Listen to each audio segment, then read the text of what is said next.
nabigu wuxuu leeyahay calayhi salaatu wasalaam saddex salaadooda madaxooda lama dhaafiyo rajulun ama qawman wahum lahu kaarihuun buu nabigu yidhi nin dad jujuub iskaga haysto salaad tukiyey iyagoo aan rabin salaadiisa waa khatar dee malaaka dowladdan iyo daddan qasabka ku haystaana ma dhaamayaan u malaynayaa dee salaad qura hal salaada kii ku haystay haddaan waxba helaynin ummadda dhan iska afduubtayna malaha ma dhaamayo laakiin xadiidka naskiisu wuxuu sheegayaa man ama qawman wahum lahu kaarihuun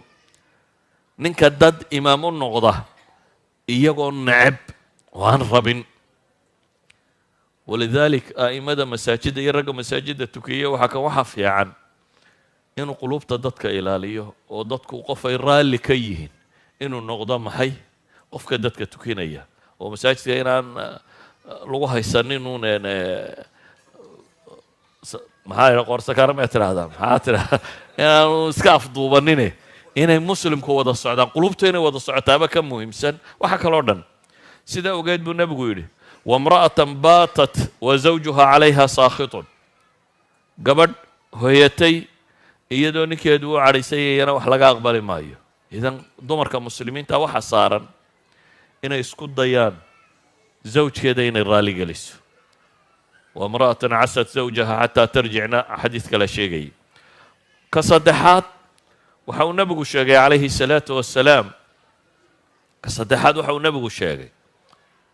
waa akhawaani mutasaarimaan laba walaalo oo iska laalaada xadiidkii muxuu sheegayay qof kasta oo ilaahay rumeeya qof kastaoo laa yushriku billahi shay-an